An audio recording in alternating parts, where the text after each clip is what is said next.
아이고 말이 됩니까? 아니 이거 안 했다고 구금에 추방까지요? 지난주에 LA에서 샌프란시스코로 이사를 왔는데요. 다른 서류 문제로 변호사를 찾아갔다가 놀라 자빠질 뻔했습니다.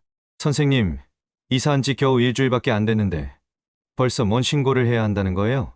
변호사가 진지한 표정으로 말하더라고요. 다행히 아직 10일이 안 지났으니까 괜찮으시지만 이거 정말 중요한 문제입니다.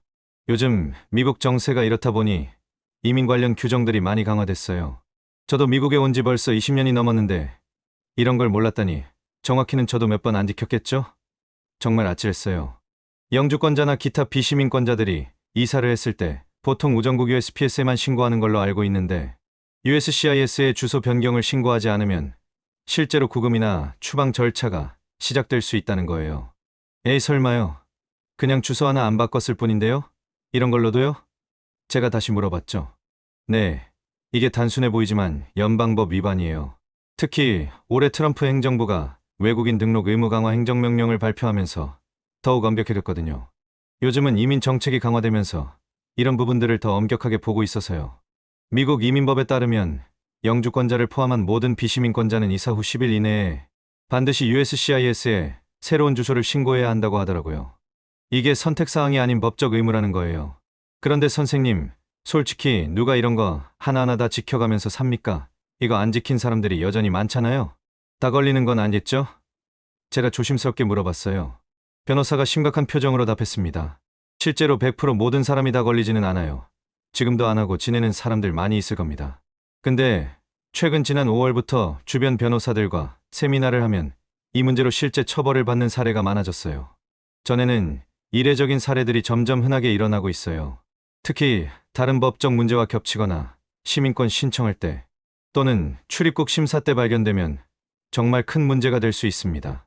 사실 저도 미국에서 살아오면서 몇 번은 놓쳤을 텐데 걸린 적은 없지만 정말 아찔한 이야기였어요. 저처럼 모르고 지나가는 분들이 얼마나 많을까 생각하니 걱정이 되더라고요. 다행히 변호사가 자세히 알려줘서 바로 신고할 수 있었어요. 방법은 생각보다 간단했습니다. 이걸 듣고 아직 안 하신 분들이 계시다면 바로 보고 시행하세요. 첫 번째 방법은 온라인 신고예요. USCIS 공식 홈페이지에 들어가서 주소 변경 신고를 할 수 있어요. 실제 거주지하고 우편 수령 주소를 모두 업데이트해야 한다고 하더라고요. 두 번째 방법은 우편 신고입니다. ARE를 양식을 작성해서 우편으로 보낼 수도 있대요. 온라인이 편하긴 하지만 컴퓨터 사용이 어려우신 시니어분들은 이 방법을 쓰시면 됩니다. 세 번째 방법은 전화 신고예요. 변호사나 공인 대리인을 통해서도 신고할 수 있다고 해요. 변호사가 특별히 강조한 부분들이 있었어요. 이민법 변호사들 사이에서도 요즘 이 문제가 자주 나와요. 특히 영주권 갱신이나 시민권 신청할 때 과거, 주소 변경 이력을 다 확인하거든요. 그때 누락된 게 발견되면 정말 곤란해집니다. 또한 단순히 USCIS만 신고하면 되는 게 아니라고 하더라고요. 은행, 신용카드사, 보험회사, 세무당국까지 모든 곳을 업데이트해야 한답니다.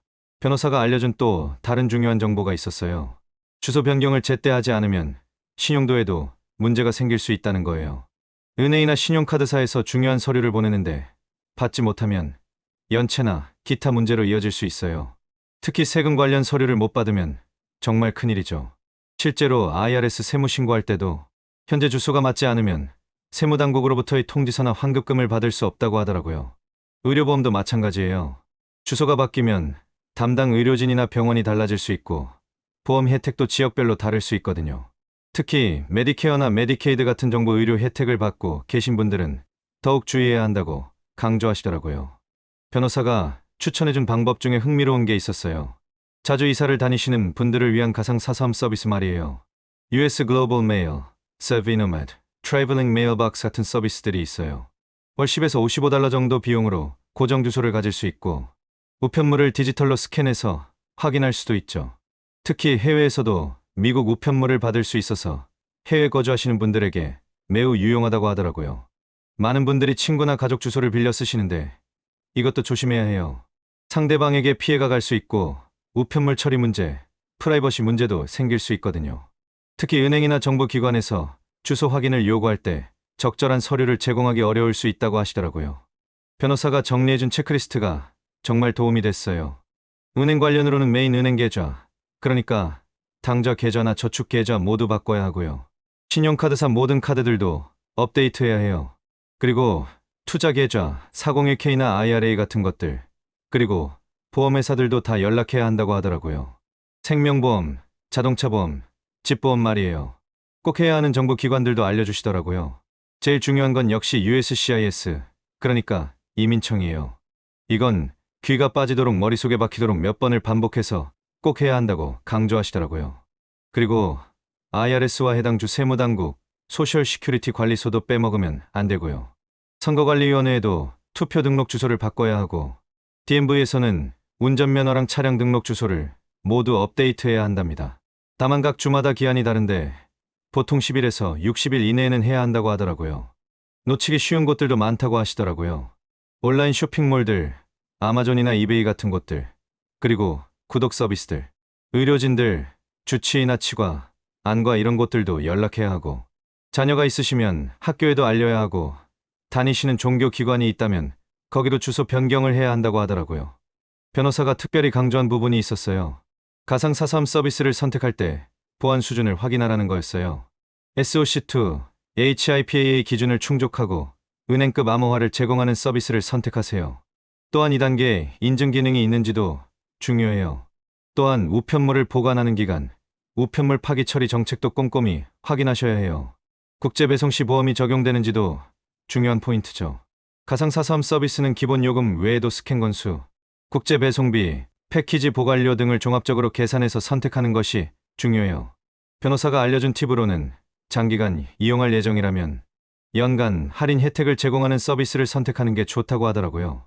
한 가지 더 중요한 점은 상업적, 우편 접수소 주소는 일부 금융기관에서 받아들이지 않을 수 있다는 거예요.